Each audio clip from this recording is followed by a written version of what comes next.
রাধে রাধে বন্ধুরা, চাতুর্মাস্য ব্রত ও ভীষ্ম পঞ্চক ব্রত, কার্তিক মাসে ব্রত কিভাবে সমাপন করবেন এই রাস পূর্ণিমা তিথিতে। চলুন বন্ধুরা জানা যাক। 15ই নভেম্বর 2024 সাল শুক্রবার দিন সূর্যদেব অস্ত যাবে। কখন? সূর্যদেব অস্ত যাওয়ার 30 মিনিটের আগে চন্দ্রদেব উদিত হচ্ছেন। 15ই নভেম্বর শুক্রবার 2024 সালে। তাহলে সূর্যদেব অস্ত যাবেন 4টা 52 মিনিটে, আর চন্দ্রদেব উদিত হবেন 4টা 13 মিনিটে। চন্দ্রদেব উদিত হলে ব্রতের পালন করা যাবে।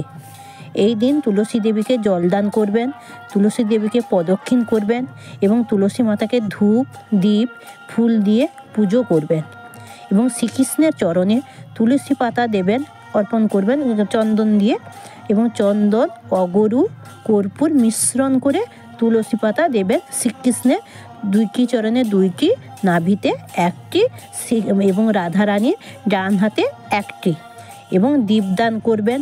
শ্রীকৃষ্ণের মস্তকে তুলসী মঞ্জুরি দিবেন। কিভাবে দেবেন তুলসী মঞ্জুরিটা?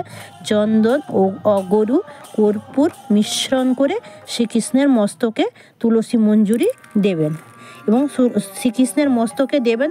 অবশ্যই মালতী ফুল অবশ্যই অর্পণ করবেন।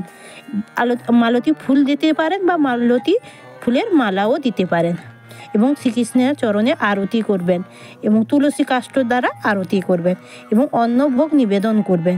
বেশি বেশি হরিনাম সংকীর্তন করবেন, শাস্ত্র গ্রন্থ পাঠ করবেন এবং ভীষ্মদেবের উদ্দেশ্যে তর্পণ করবেন।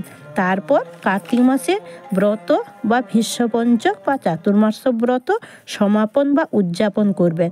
যে যার সামর্থ্য মতো 1জন বা 3জন বা 5জন ব্রাহ্মণকে ভোজন করাবেন ও দক্ষিণা দান করবেন এবং গীতা শাস্ত্রগ্রন্থ 1 পিস বা 3 পিস বা 2 পিস যে যার সামর্থ্য অনুযায়ী দান করবেন। এরপর কার্তিক মাসে বা দামোদর মাসে যেসব সবজিরা আপনারা ত্যাগ করেছিলেন বন্ধুরা, সেই সব যেমন ধরুন শিম, বরবটি, গাজর, মূলা, পটল, শাক, মাসকলাই ইত্যাদি, এইসব সবজি দিয়ে হবিষ্যান্ন রান্না করে যে ভোজনটা করবেন, ওটা প্রসাদটা যখন গ্রহণ করবেন চন্দ্রদেব উদিত হলে হবিষ্যান্ন এইসব সবজি দিয়ে রান্না করে গ্রহণ করবেন বন্ধুরা। এইভাবে চাতুর্মাস ব্রত বা কার্তিক বা দামোদর ব্রত বা ভীষ্ম পঞ্চক এইভাবে ব্রত উদযাপন করবেন বা সমাপন করবেন এবং বেশি বেশি হরিনাম করবেন, পারলে 16 মালা জপ করবেন। রাধে রাধে বন্ধুরা। ব্রতের সমর্পণের মন্ত্র।